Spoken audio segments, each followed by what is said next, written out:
We're on the advent of a tremendous journey.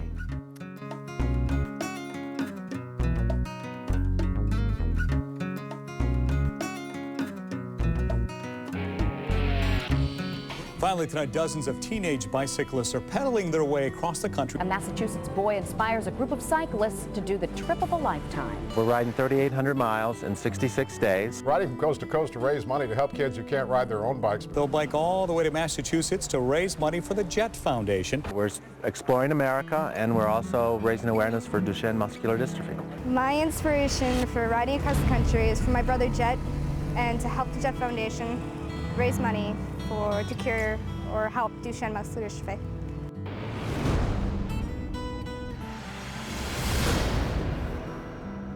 The 10th Gear Christian cyclists are also raising money to find a treatment for DMD because a young friend, Jet McSherry, is suffering from the disease. The beginnings of the Jet Foundation started in 2001 when my son Jet was diagnosed with Duchenne muscular dystrophy.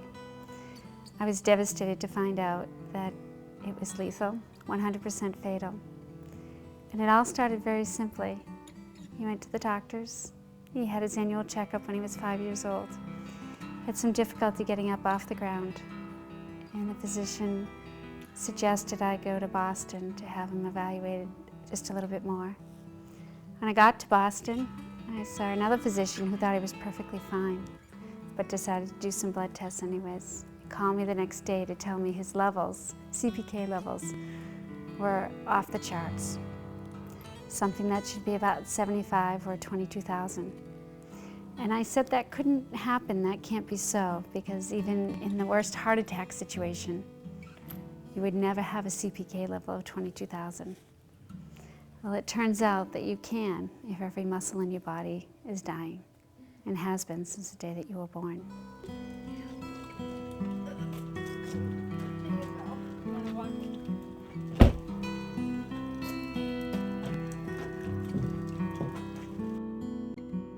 Well, I think that it's pretty cool that I get to have the chance to bike across the country, because if you think about it, Jet can't do that, so. And I really don't know anybody that is any kid that can say that they've ridden their bike across America, so I find that pretty neat.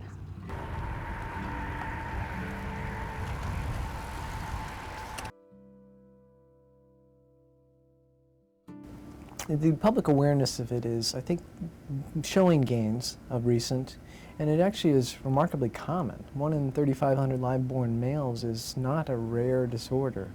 I would say in terms of people's awareness of it, I think people get the idea of what maybe a kid on the telethon looks like who's in a wheelchair, but to really know what it is to live and to love someone who has Duchenne muscular dystrophy, I would say in general the public has no idea.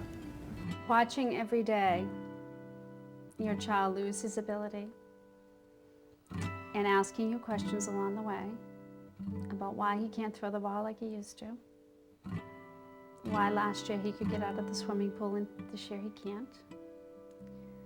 Mom, it's okay if you put my bivalve night casts on at night because I don't want to end up with my feet, you know, the way that you've shown me that they could go.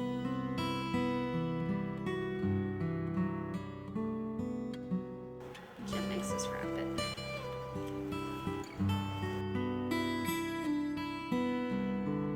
The Jet Ride was able to provide a voice for me to enter into Mass General Hospital and offer them something that nobody else had, and that was the creation of a multidisciplinary clinic, along with a wonderful physician and a researcher. The JET program for pediatric neuromuscular disorders at Mass General Hospital in Boston.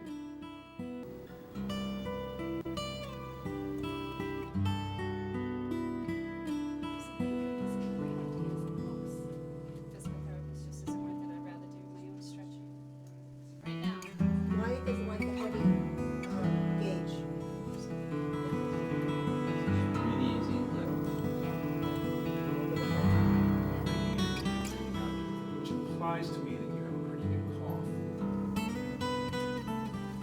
Just stomach muscles here in front. Jet Ride was a success for those 21 youths who crossed the country advocating for Duchenne muscular dystrophy. So in Portland, Oregon, when they left the hotel that day, we have newsreel of them talking about Duchenne. People in Portland, Oregon may have not known what Duchenne was or why these kids were riding across the country. It's the folks in all of those little towns and communities across the country that saw these jet riders coming through and read about it in a newspaper or saw it on a local cable station and said, aha, wait a minute, I need to do something. And as a response to that, some of them came out with pennies and dollars and sent envelopes of cash back just to help because they had seen it in a paper, they had heard it on a local radio or TV station, and they'd actually seen these kids come through on bikes, and they were just amazed.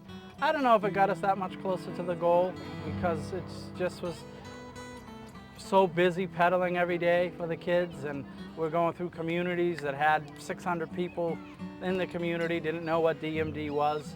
But, you know, once they heard about it and they thought about it, you know, people reached in and gave some, you know, what little they could give to the foundation. But we need more research dollars to solve this thing.